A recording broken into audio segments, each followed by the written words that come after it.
Takže ahoj, já vás vítám u tohle rychlého videa, kde zkusím vysvětlit co nejvíc jednoduše ten zákon akomodace, který jste si odhlasovali na Instagramu, že by vás zajímal, proč rotuju ten cvik každý druhý týden nebo každý týden, nebo proč ho vůbec rotuju. Zákon akomodace tak vlastně napsal doktor Zaciorský, z kterého třeba vychází i Westside a nejenom z něho, ale Westside vychází z extrémně moc lidí, ale doktor Zaciorský je jeden z těch, z kterých oni vychází. A ten zákon akomodace tak je vlastně, já to řeknu stručně, já to nebudu číst, ono to je asi plně jedno.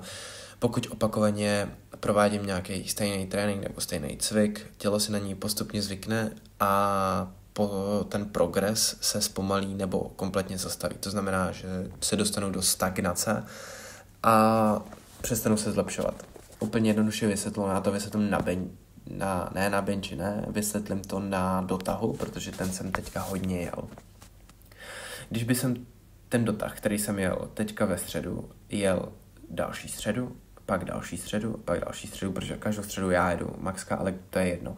Kdybych jel 6-7 týdnů v kuse jenom maxka na ten dotah, jenom úplně ten stejný typ ze sedmičky v té kleci a dokola neustále, tak by se stalo to, že postupem času by centrální nervová soustava přestala se adaptovat na ten cvik tak jako na začátku. To znamená, že já jsem teďka chytil 165 kg dvakrát a to znamená, že by jsem na těch 165 zůstal a furt se tam držel, nebo bych klidně i klesl. Abych já se tomuhle právě vyhnul, tak se právě rotuju ty cviky.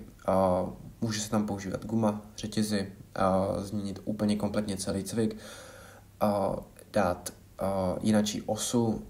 Těch možností je extrémně moc a když to budu vysvětlovat třeba na tom deadliftu, který já mám hodně teďka rád, tak já třeba si hraju s tou vejškou. Jo? To znamená, že třeba v té kleci tak jsem teďka tahal ze sedmičky, z toho čísla, nevím přesně, kolik to je třeba od země, ale prostě ta klec tam má číslo 7.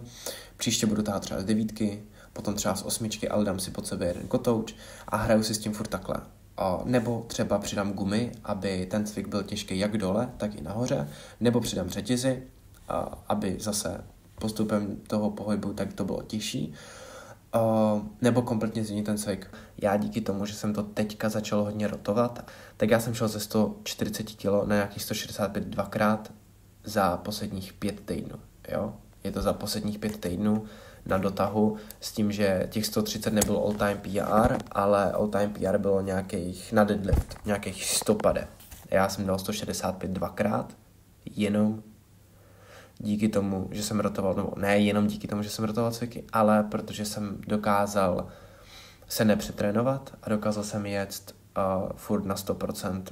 Já jsem tak nějak zapomněl dotočit ten konec, ale já doufám, že jsem to nějak vysvětlil a pokud byste měli jakýkoliv dotazy, tak napište do DMs nebo do komentářů.